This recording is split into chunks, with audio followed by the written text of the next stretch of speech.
to get Mikel is just, from the day he walked through the door, I thought, he's going to be absolutely terrific for us. He really is made for us. He's got great work ethic. He's a good player.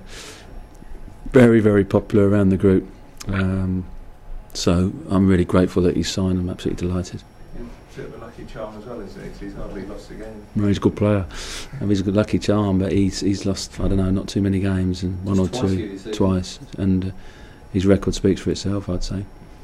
When we spoke to Ian Hart before, he was just sort of alluding to a little bit of a team meeting, sort of a gathering where you didn't call it sort of home truths as much, but it was sort of putting right a few wrongs, and that was the kind of the catalyst, wasn't it, for this amazing man, which has put you on. What was kind of, was that probably the best meeting you've had this season? Well, that's some good ones. Well, it was funny because I just felt we had 17 games to go and we needed to change things a little bit. We were close, but we were drawing. We couldn't quite turn the draws into victories for whatever reason. We weren't getting beat, but we were drawing too many games, and I felt we needed to go on a hell of a run to get into the playoffs. Actual fact, I was looking at second, but I wouldn't tell any of you lot because you'd have laughed. And the staff sat down, all the staff, and we just brainstormed what we thought we needed to do, and we said 17 games, and all sorts of stuff came out of it, and it was really good.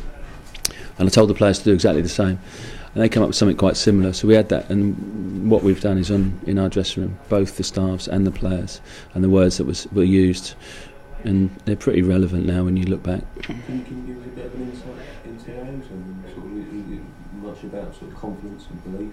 It's about all of those things really, and it's about living your life right, doing the right things.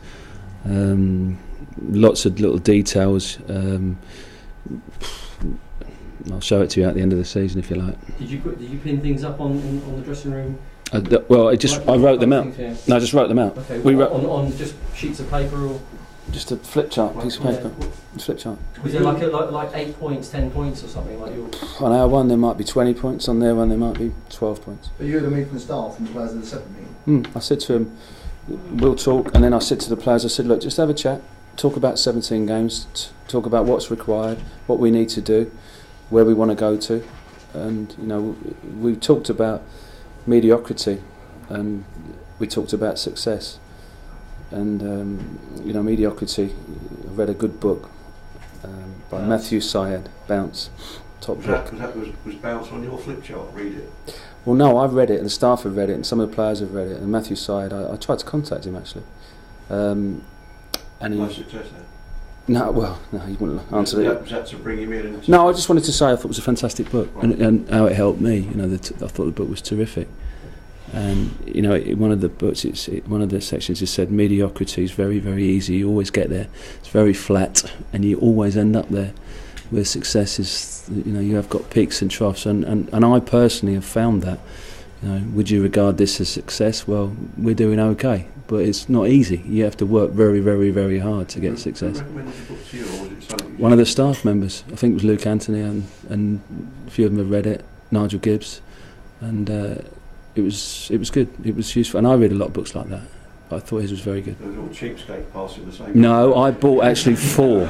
I actually bought 4, so I've done it. You gave some to your players, didn't you, Brian? I think. Yes. Yeah. I mean, another part of that book is the fact that talent isn't born as such; it's created through hard work. I mean, is that another aspect that you pass on to the players, or you wanted them to discuss? Yeah, we talked about hard work. You don't talk about talent.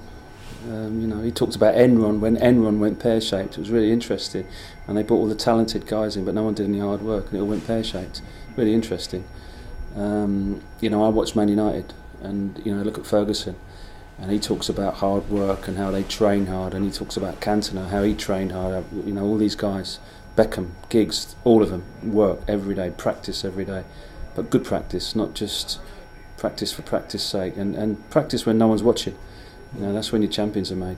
Who were the players that drove this? Because it's one thing having a meeting with your staff agreeing everybody needs to work harder and live their lives right and be athletes and all the rest of it. It's a very different matter getting the players to among themselves to be leading that. That's up to them. Yeah. Who were the players that you think led that? You'd have to ask them. I couldn't. Listen. It's always up to the players. I said to them, I can't make you do it. You know, it's one of those that you if you have to want it to do it yourself, and it's got to come from within. And we've got a group where they want to do it, and that's been proven. And it's come from within, and we've got 20 odd players. They all want to do it. There's also an element there in the book as well about the big personalities, about not freezing on the big occasion, isn't there? Not choking in inverted commas. That's another message you impart to the players ahead of Monday as well, isn't there? There's an element of a risk of maybe freezing on the big occasion. Yeah, but we're not talking about this as we know the consequences. We know all of the. Doesn't need me to tell them.